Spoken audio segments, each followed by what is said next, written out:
Perfect. So let's go ahead and get started. Hey, everybody, and welcome. Thank you very much for joining our intelligent document processing workshop, or I believe we called it automating documents such as like BOLs, etc. And we're really excited to have everyone here. We definitely want this to be a collaborative session, and from the chat already in our pre-conversation, it looks like it will be pretty collaborative, which is really great to see. Jim and I have put a good amount of work into it, and we're just excited to see so much excitement. But, that being said, as me and Jim are presenting, feel free to interrupt us with your questions or comments at any time. We'll also have some interactive poll questions to try to make this as interactive as possible. But to kind of talk a little bit more about today's agenda, it's designed to give everybody a comprehensive look at how automation can transform your overall business. So we'll start by introducing the team at MuleSoft. So I am on the MuleSoft team, which is part of the Salesforce umbrella. And then one of our preferred implementation partners, Dimensions, who does a lot of our IDP builds and projects itself. They'll give a quick introduction. But then we'll dive into some of the most common challenges we're seeing in the transportation and logistics space before we explain exactly what IDP or intelligent document processing is. Really, we want the heart of the session to be a live demo where you'll see IDP in action. So Bill Beardshaw on the Dimensions team will walk through an actual use case, an actual presentation of how we're working with another transportation logistics company, where you'll see us take like a physical document, like I mentioned, a BOL or another shipping document, and we'll be able to rip that data from the PDF and automatically enter it into an existing system like a TMS or really any system with the power of AI. So on that note, also, if anybody on the team would like to de-identify and share a document that they have, we could also process it real time or try to put it through our system. If you so want to try that, we'd be happy to. But we have a few examples as well that we're going to show you regardless.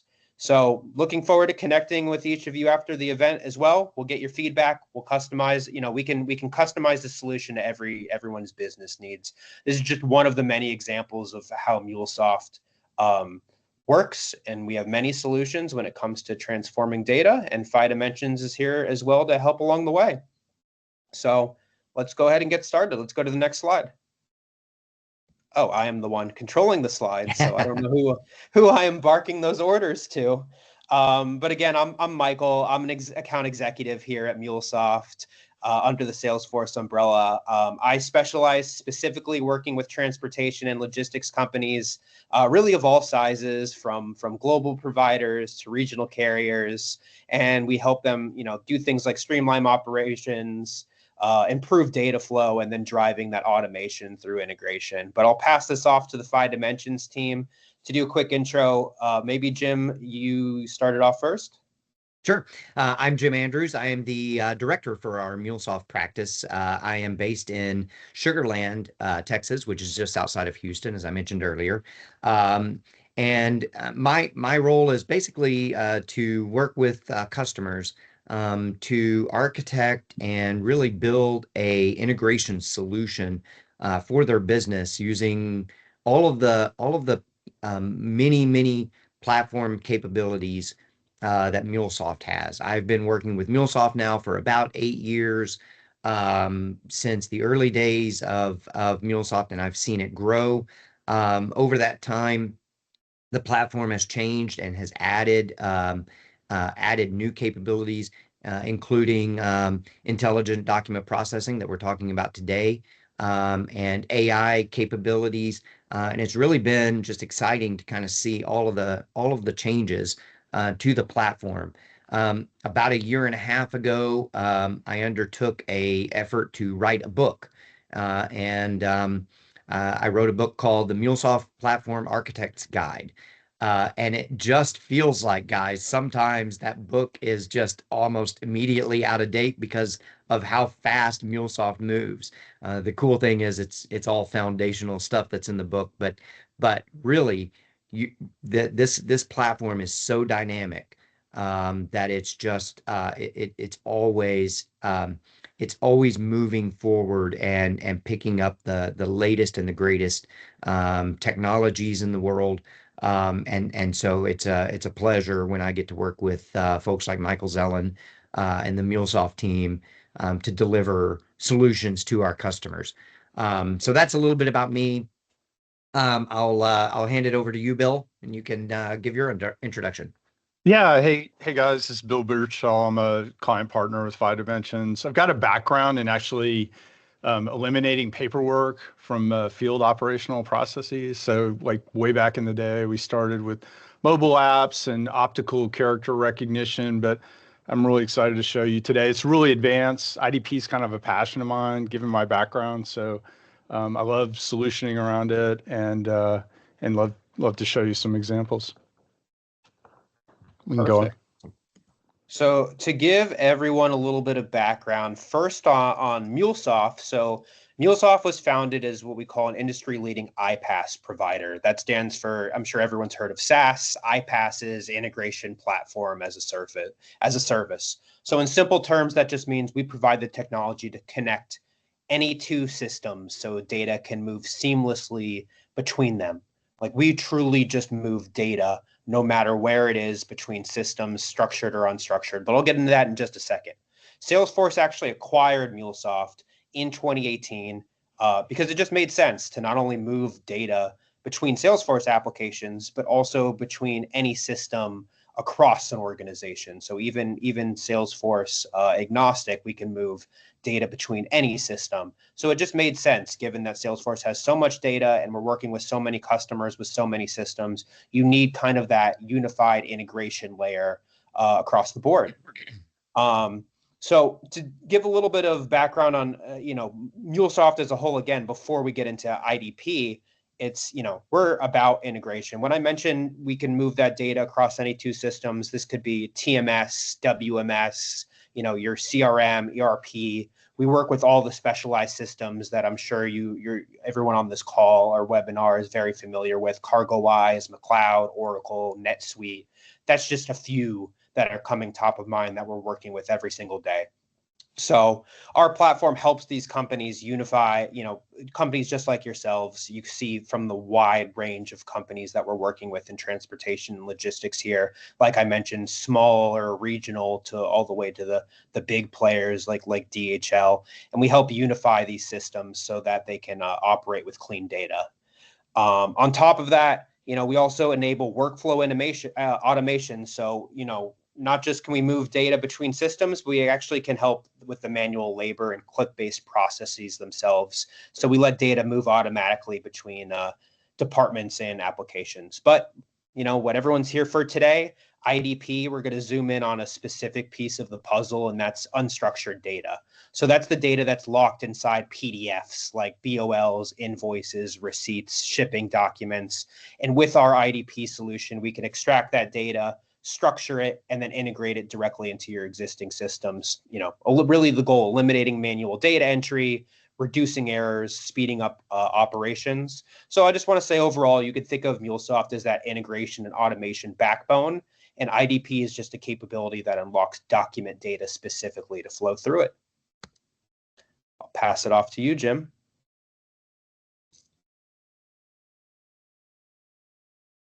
Jim, did we lose you? Muted, Jim. Muted. I muted myself because I was coughing. Okay. No All right, we're back.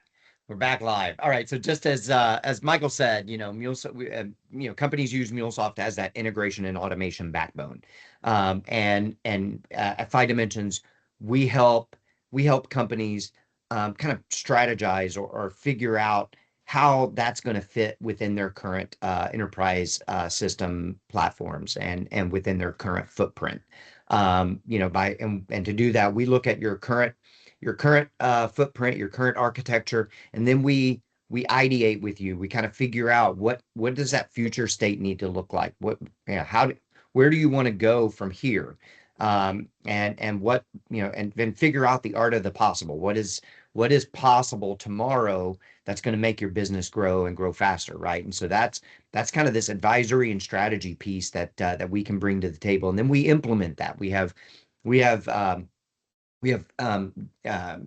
certified developers and architects that are located in multiple parts of the globe And that kind of helps us bring good price points to the solution as well. So we've got resources in Latin America, we've got resources in the Middle East and in India, and here in the U.S. So that allows us really to put together a solution that will work for your team. And then we also offer management services or a managed service where if your IT team is like most IT teams, it is super busy already doing everything else that the business wants to do. And so adding in any kind of additional any additional kind of maintenance and updates, we can take over part of that to make sure that that the solution that is built continues to run and is managed properly. We've got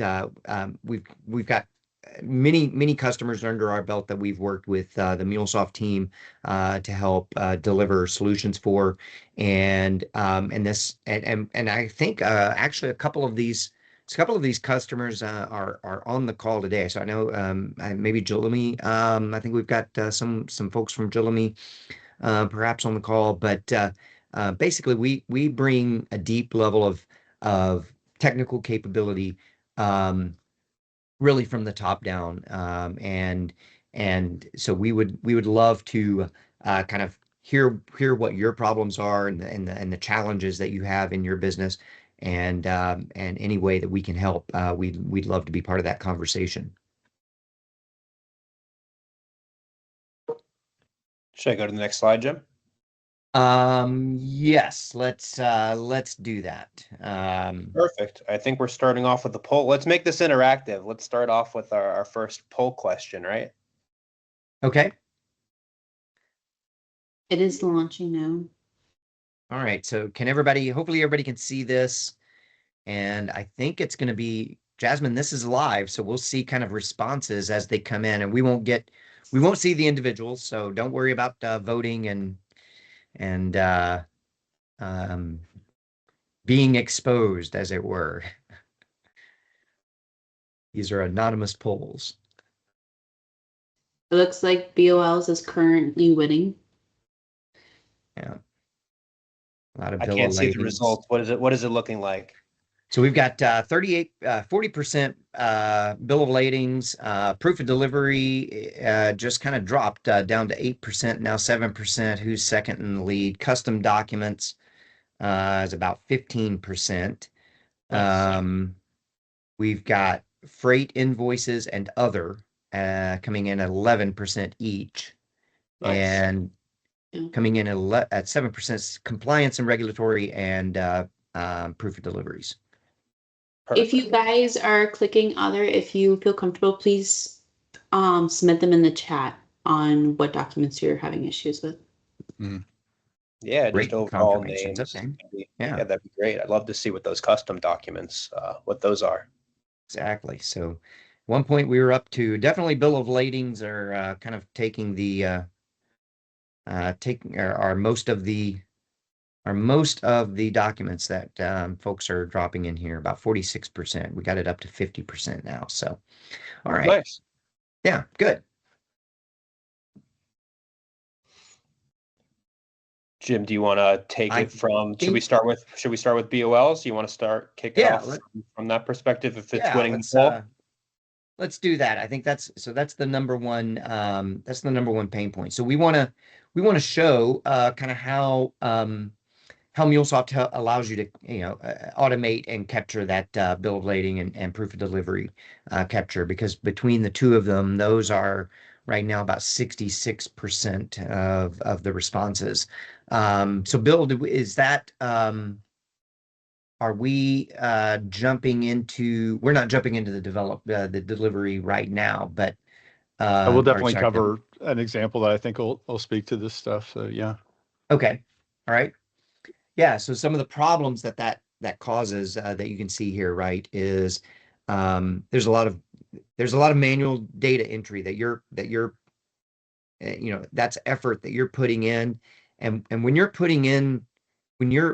spending your time entering this data, manually off of these forms, you're not able to do any other value added work, right?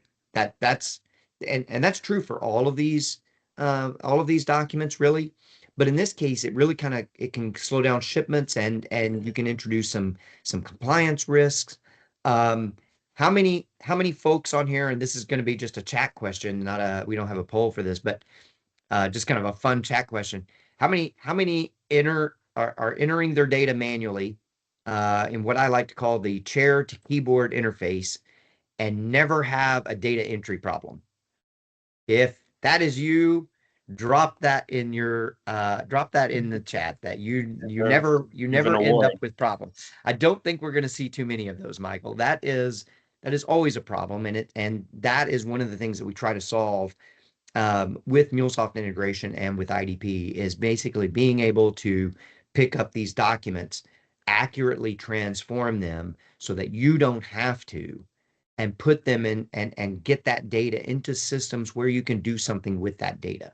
Because that's where the power of that data comes from, is when that data lands in a system, and you can then begin to work with that data. There's a Michael, good point anything else to say about that, or Bill? in the chat, Jim. Like somebody brought up that we're not necessarily dealing with these all as paper. Sort of like the ideal state might be like an EDI exchange or electronic document, and MuleSoft can definitely handle that situation.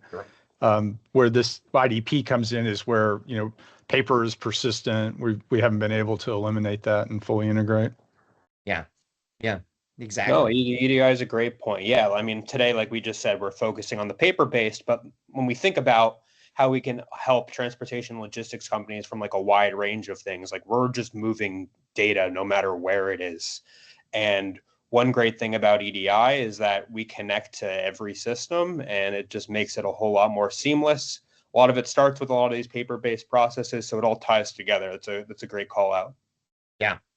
One other thing is Deepika has dropped a chat, a note in the chat here that says use OCR, right? And that ties right into what you're about to see. So OCR, so I remember I'm going to show my age here a little bit, but when I was in college, I got this little handheld device, and it was made by Logistics, no, who's the mouse maker? Um, Heck, Logitech. I had a Logitech scanner, and it was about 4 inches wide, and I would scan these documents, and I had this OCR thing, and it was so crummy. It just, there were a lot of errors in that. This is not your, what's the Oldsmobile commercial? This is not your father's Oldsmobile. This is real intelligent document processing, where we're not just reading the letters and doing optical character recognition, although that is part of it, is being able to pick up the words, but we're able to then transform that into a message and a payload that we can then use in our integration scenarios with other systems, and immediately integrate that with your CRM or your warehouse management application, as Michael was describing. And that actually leads, Jim, unless you want to keep going, but it leads to our next poll question too, if we want to Perfect. watch that. Yep. And really that second poll question is, how is everybody on the call currently processing these documents? Is it manual? Is it OCR or semi-automated? And Jim, maybe you want to give like a 5-10 second overview of what OCR, what that means. Sure. And then we have fully automated and then other. Sure. Yeah. So OCR, is optical character. Sorry, I think we Sorry, got the ahead, third Bill. one in there. There we go. Okay, there. Oh, there it is. Yeah, perfect. That's much better. All right. So, so OCR is kind of this optical character recognition. It is basically where you scan, you're scanning a document, Maybe you have a printer scanner combination, but you're scanning this document, and then you have some software that is called OCR software, and it will, its job is typically to translate that into from a PDF. Because if you think about it, if you've got a PDF, or if you've got something that you actually printed, so paper, right? It's taking that and it's digitizing that, and trying to read the characters that are on that page and turn that into a text document. Yep. So question here, what's the difference between fully automatic and automatic? I think they should have been partially automated. Like part of your solution set is automated, but part of it isn't. Yeah, really, like, what's the difference, Jim, between OCR and like what we'll be showing today with IDP? I think that's just actually a spelling error. It was automatically posting different tabs when I was putting the polls in, and I thought I deleted it. Oh, So automatic and fully automated are the same thing. It Sorry, was just Teams we'll that just add those generated it. together. Perfect. Yeah, so I kind of got into that just a little bit ago with the OCR piece, but essentially OCR is, or what IDP gives you access to, is the ability to use artificial intelligence and generative AI to basically examine this document in an intelligent way. And so if you can imagine, you've got tables of data sometimes. So let's say that we're looking at a shipping manifesto or something like that, and there's multiple containers on this page. You're able to kind of take that whole, not just read each of the characters and just drop that kind of ham-fisted into a text document. You're actually able to say, okay, well, this is a table of information. This table of information is a collection of containers, right? And each of these containers have a label. There's maybe some content in that container, in each container. Those are and there's a shipping address that comes through as a full shipping address. We're able to kind of look at that as an individual part of the whole document. So the OCR part is really just examining the ink, if you will, looking at the printed page and figuring out, oh, okay, well, this is the letter A. Great. I'm gonna create a text document that is the letter A. That doesn't introduce any of the intelligence that we're talking about with IDP. Does that answer the question? I think so. Okay. I think so, Jim. Yeah, no, and it'll be pretty obvious when we can talk about when I'm doing the demo part as well, Jim. Yeah, and bringing up the demo, I mean, I want to be mindful of time as well. Jim, Bill, we are at about 12:29. Yep. I can go to the next slide here that we could. Anything else that you guys want to talk about in terms of what IDP is before we jump into the demo? Because I did want to spend a good chunk of time in the demo itself, and we're already flying through. Yeah. So the only thing I'll say is that the OCR is about 47% of that poll. So there is some semi-automation. Sam brought up a great point. There should be an option for all of the above, option D, all of the above. Nice. And then I think the other thing that's interesting is Nick.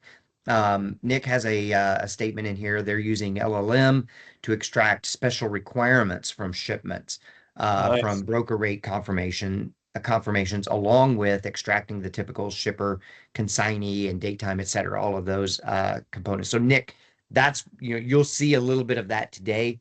And one of the things that I love about IDP within MuleSoft is it's part of this platform. So I'd be interested, like what I see in the marketplace quite a bit is some piecemeal solutions where you have to get this to do the scanning, and then you have to get this to set up your API gateway to interact with that, and then you have to set up a Lambda so that you can actually insert these things into your system. So this brings all of those components together in under one umbrella and behind one pane of glass. And Nathan is ready for the demo, so let's get going on that. Yeah, let's see it. All right, guys. Am I still sharing my screen? I think I took over. Bill's sharing that. Perfect. Yeah, we're good here. Yeah, and it's important to note, guys, that this is like a developer view or something that like an admin would or developer or AI prompt developer uses in testing. Once this is set up, the documents just flow through. So unless you're dealing with an exception or something, you wouldn't really get into this. But just to kind of demonstrate the engine, we're going to do that. What I've set up is just a really generic prompt. You can build a very detailed prompt that you can tailor to your business and build some smarts in. But I just set up a really generic one. It's basically just read this document and give me all the data in this format called JSON, which is just a text-based format that other computer systems can read really easily. So a lot of times we'll process a document, we'll just output the JSON. So I'm going to start off with a shipping document. And it's just a container report, container notification report. And this should be, IDP should, knock this out of the park. This has been typewritten.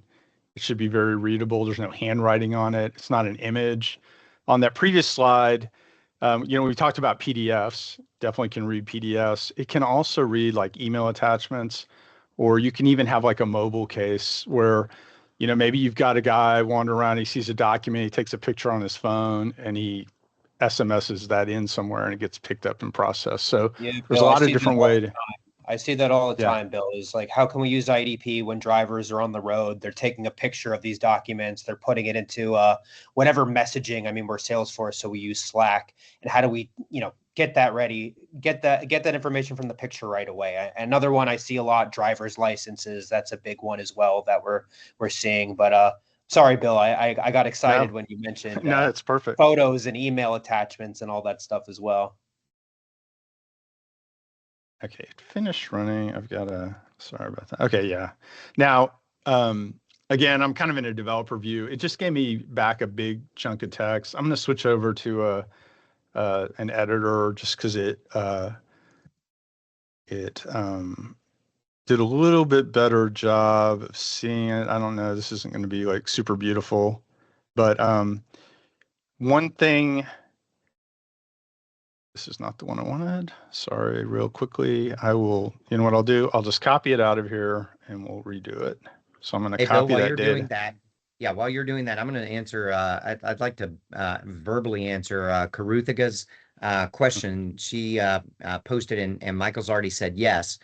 Does this process and IDP process handwritten applications as well? Yes. So I'll show that. Karuthika, we different industry than what most are that are in here, but we did we built an IDP solution for a bank that had really old documents that were really crummy scans of people that had come in and filled out forms, right?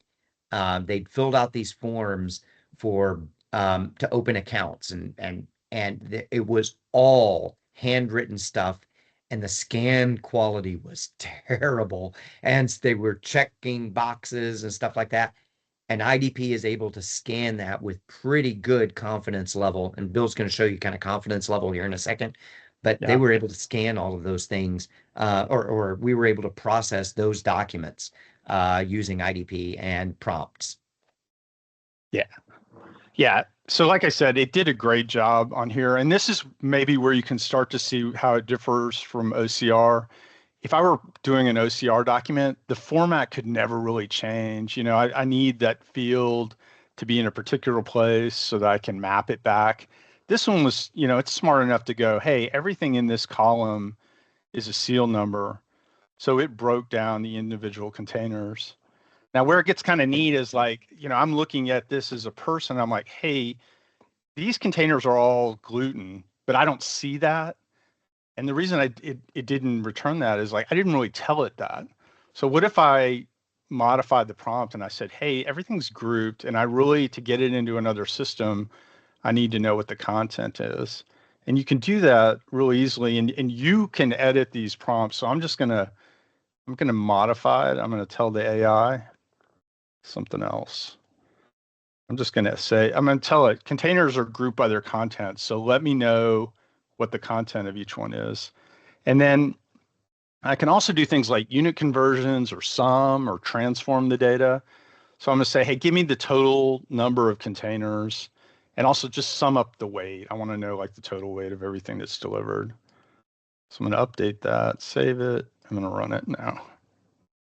See how it does.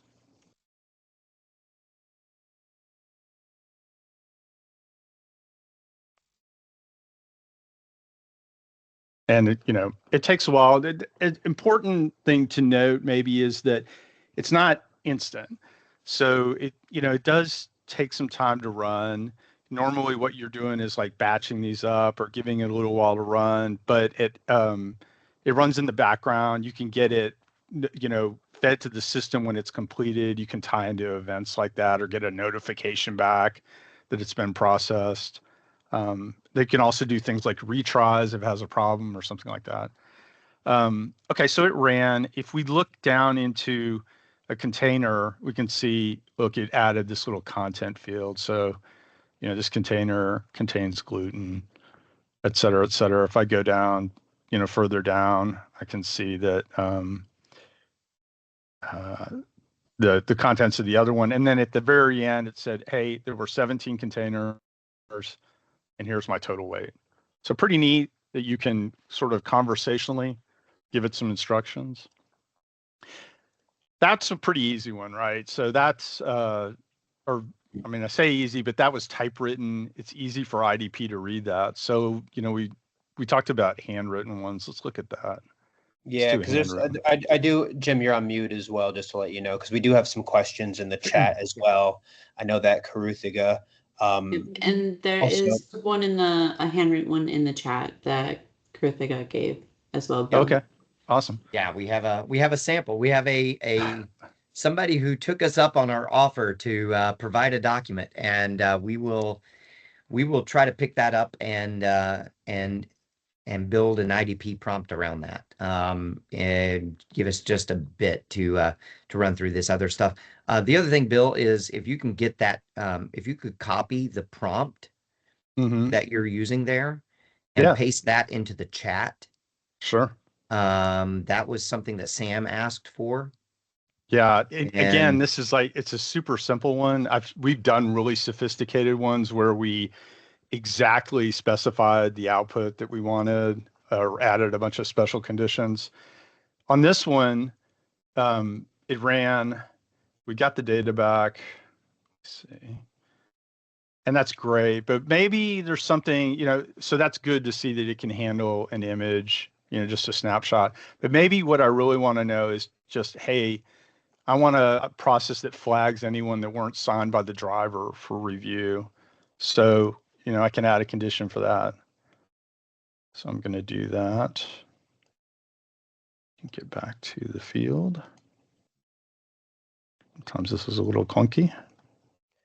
And I'm also gonna, while you're doing that, Bill, I'm just gonna answer the question of what is the optimal turnaround time? I mean, like we mentioned, it's not instant in the sense of 1 second, but we just did that document in that was like 20-25 seconds. So I would say it depends on each page, but instant is a relative term, and I think this is a very fast solution, as you guys have now seen live. And the other question was, can this be integrated to flows and other automations within Salesforce?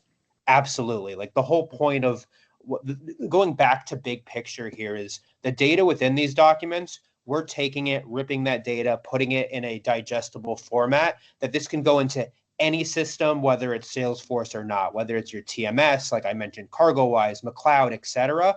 We can take that data and it'll go anywhere and be completely automated. Yeah. Yeah, absolutely. Yeah. And so this ran, I added just a condition. It said, hey, just make sure there's a signature. So maybe I want to flag it and say, was it signed? So yeah, it looked at the image and it found the driver's signature. So it's context aware. It's like way beyond what OCR can do. And then the last one I want to do is one that's a little bit more problematic. So let's leave that. We're going to go with a handwritten one. And in this case, you can imagine I'm I'm processing things normally. I just want to flag ones where, something jumped out, like maybe something's wrong, maybe it wasn't signed, maybe it's been uh, something weird's going on. So I picked an example that had a lot of like stuff crossed out and handwritten. So in here, there were some damages and the contents changed. And, that might be one that I wanted to flag, like, hey, somebody needs to review this. And I wrote a couple prompts. I just said, really high level, just what do you notice about this? So I'm not giving like really detailed technical things. I'm relying on the LLM to find some stuff.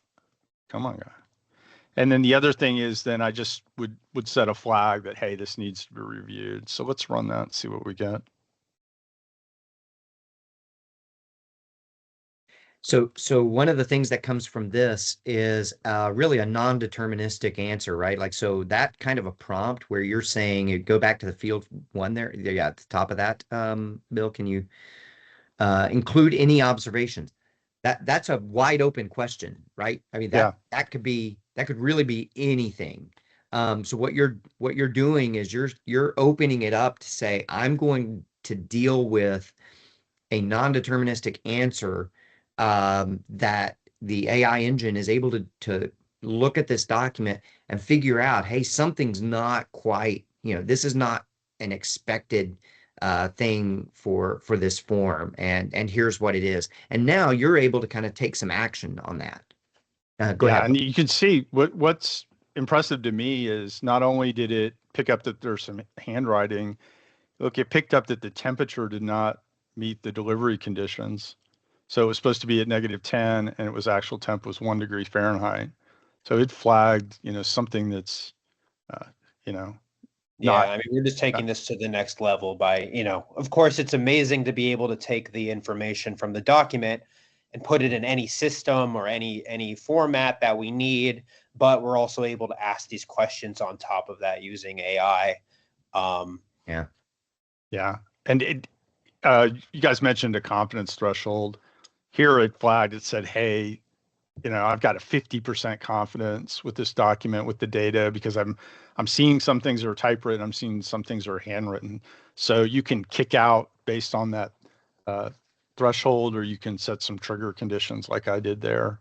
So you can imagine a process that's, dealing with lots of documents that are flowing through, and then you're just flagging certain ones that need some manual intervention. Yeah, I'll say with the confidence threshold, I mean, like, obviously the goal is to be as confident as possible, and that's going to be the most helpful with typed formats, with these documents. But I mean, I'm even reading this document right now.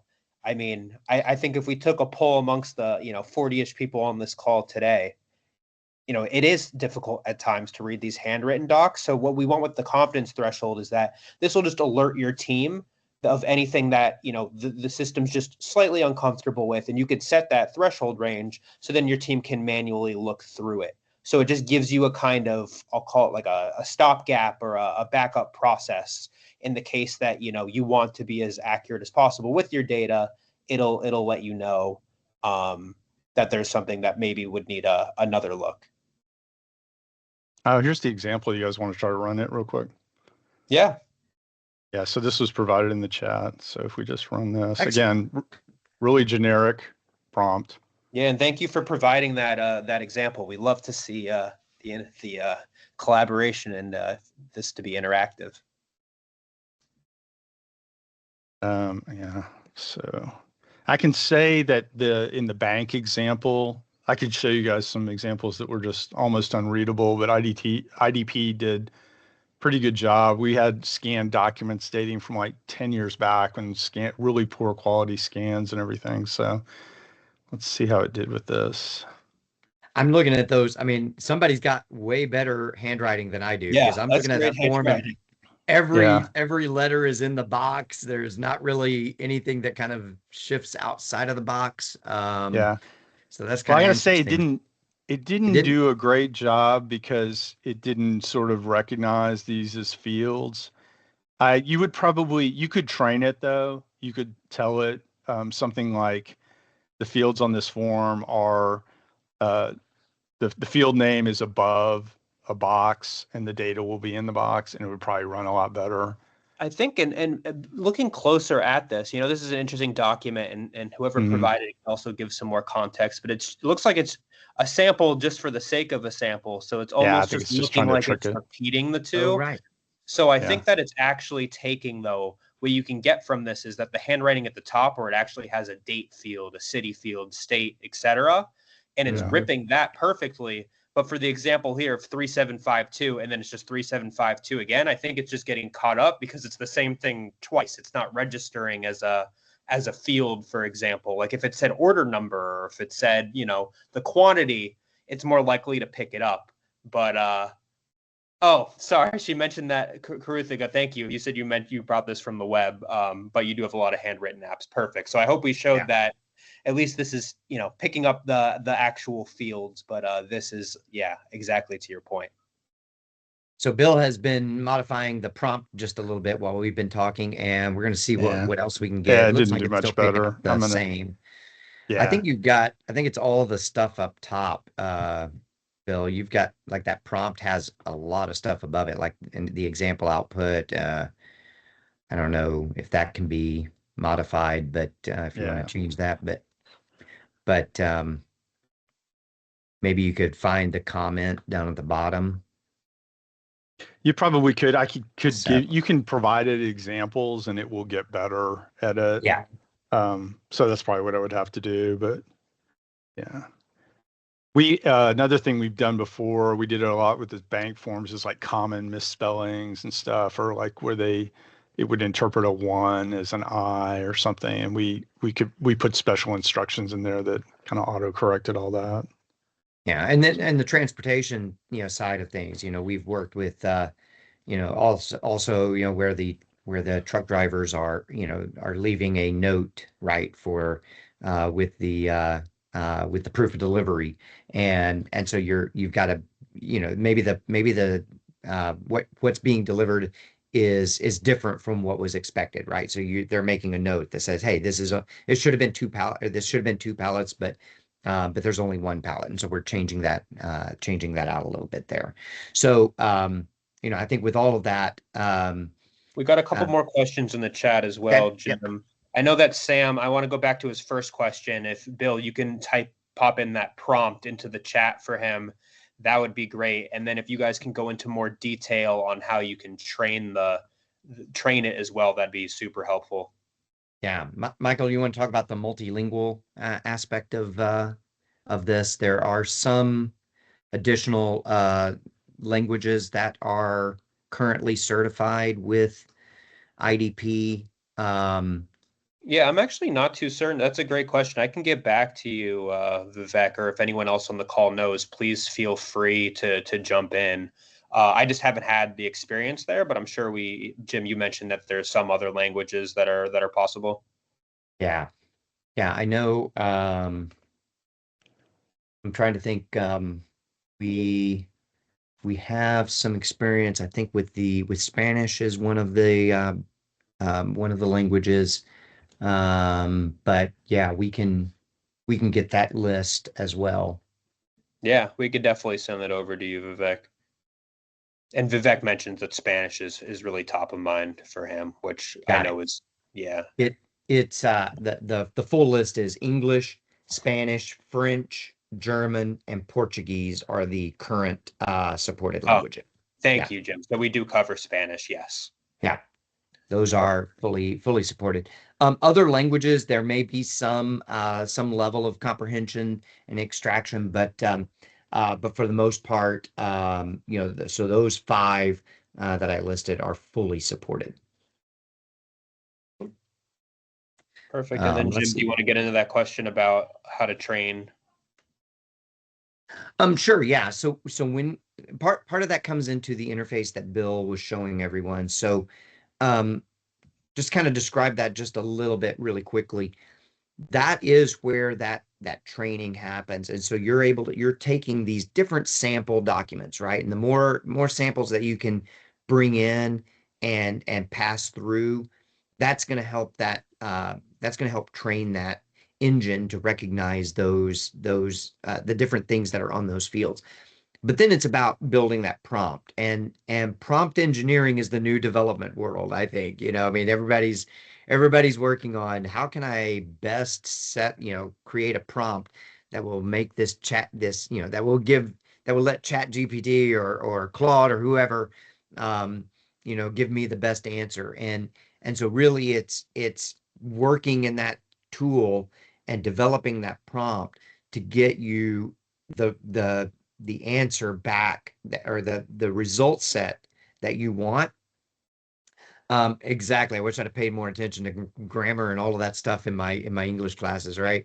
Uh, so so that's where that training happens. Now, what you didn't see today is when you're happy with that model and you've trained that, right?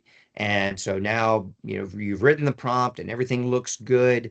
What would happen is you would deploy that application. Okay, you deploy that document action. What that actually does is it pushes that as an API into the MuleSoft runtime, and then you're able to interact with that. And so one of the things that so this all happens behind the scenes. So what you saw today is kind of that front end version of that. But when you publish, yeah, so Bill's got it up here now, right? When you publish that, that actually makes that available. And now you would have we would build an ingestion component that says, okay, pick up these files from this location. If you have all of your partners or all of your drivers or all of all of your shippers all dropping a bill of lading into a specific folder, then we can use that folder with SFTP to pull that data in to what was published, process that document, and then IDP will send out a notification that says, I've done with this document, and it was successful. You can pick up the contents here. And then we can pick up that contents with another API, another MuleSoft API that we can build that knows then, oh, okay, now where do you want to push that data? Do you want that data to land in your CRM? Do you want that data to land in your ERP or your warehouse management system? Those are the kinds of decisions that we can make after we get the notification that the document completed and was successful. If it was not successful, we'll also be notified about that, and we can take that as an error case, or as an edge case that can then push that into a place where your end users can then spend their time kind of working on that one-off situation. A question in the chat, Jim, about can you based on the results of reading the document, can you take different actions? So if it's a different type of document, and the answer to that is like absolutely. This is really just usually the first step in the process. So you got to route it to the right systems. You might be enriching the data. So maybe you pulled a bill of materials, but you want to get pricing, or Yeah. or based on weight or something. So you could have an API hitting another business system to pull that. But Yeah.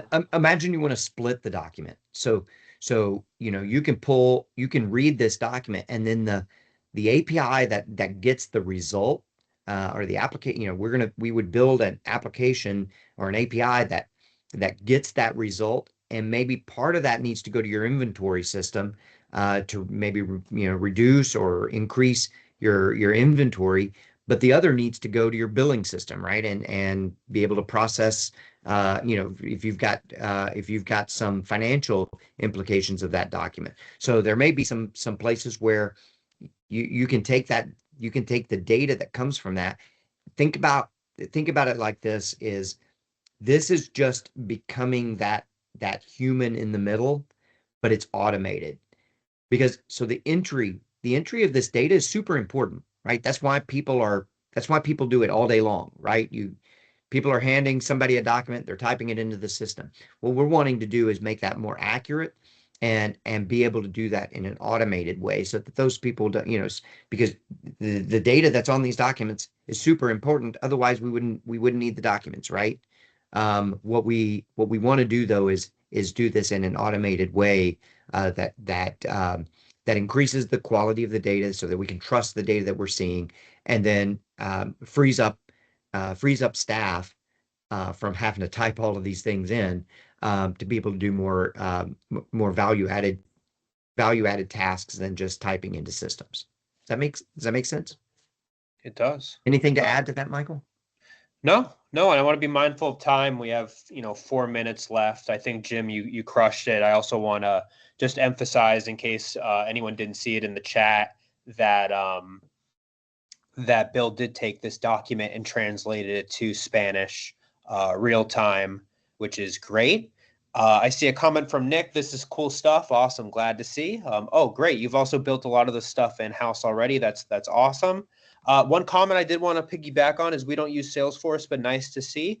I just want to echo, even if you don't have Salesforce, like, this is something that you guys can completely use via MuleSoft. MuleSoft is just a totally other product, and IDP is really one solution within a whole host of data integration and automation, like our data integration and automation suite. So no need exactly just for Salesforce. In terms of whether you need it or not, we can definitely help there. I see Karuthaga also had another question. I see documents are manually uploaded to this. Do we have APIs to send docs via integration? Yeah, that is actually the core of MuleSoft, is leveraging APIs. And Karuthaga, we could talk about that at another time, but that's actually the core to MuleSoft's offerings, is we have this API ecosystem for reusability and scalability. So it's all part of this unified integration ecosystem, I'll call it, where we can bring data together from really anywhere. We have about 2 minutes left. I did have some slides about just ROI. I don't know if I mean, we'll send this after the fact as well. I just thought, maybe I can even just say it high level, is just, let me just find the slides real quick. Just the fact that talk about like the roadmap one real quick, Michael. Oh There's yeah, some let's do questions that. about You're right. like, You're right, Bill. Let's skip my nonsense. Let's go right into that roadmap, because I know Yeah, that just- you guys are offering a free POC as well. There's a question about how training, and that's kind of part of it. How do you train the model? And it involves like working through, like, getting a good data set together, test documents, building the prompt, and then refining it, making sure that it's returning what you want. Yeah, and a lot of times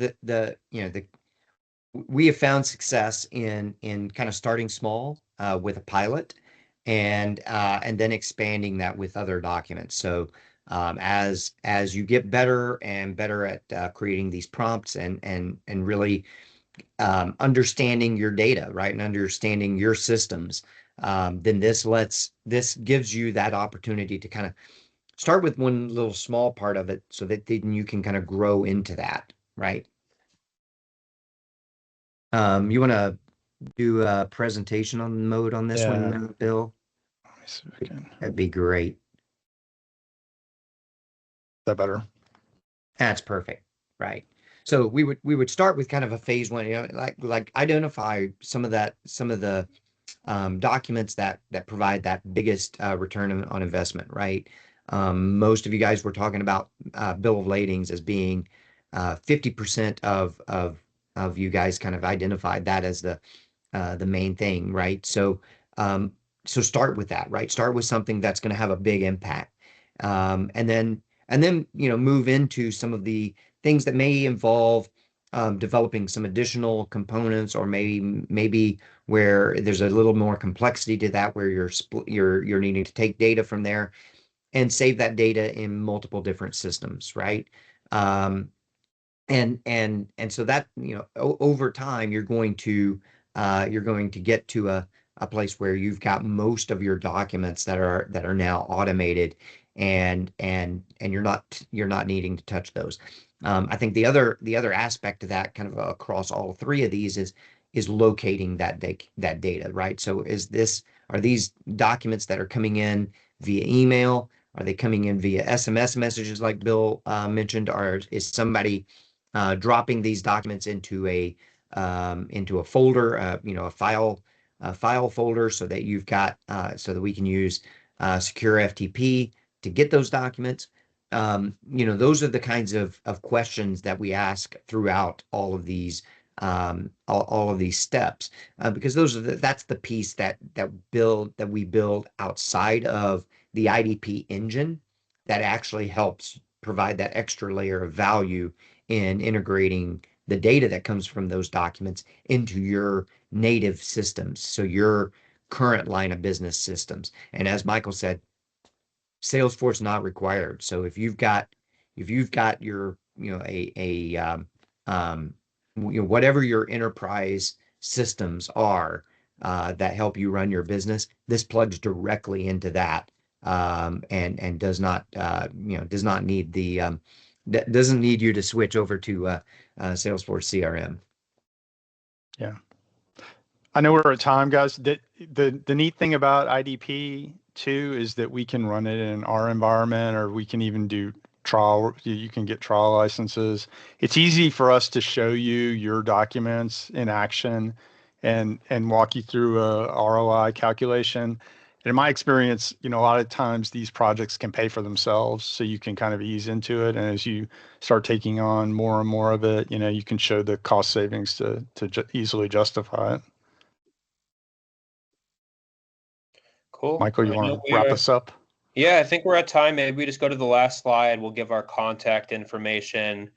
I really think, we'll send out this information afterwards.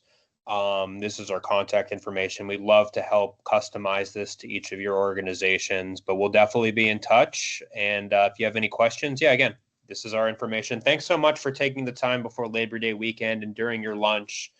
This was really exciting for us, and I hope it was exciting for you all as well. Anybody else have any parting notes? Looks like folks are starting to drop off, so I think we did good. Yeah, thank you guys everyone for joining. Yep. Perfect. Thanks, everybody. Bye-bye.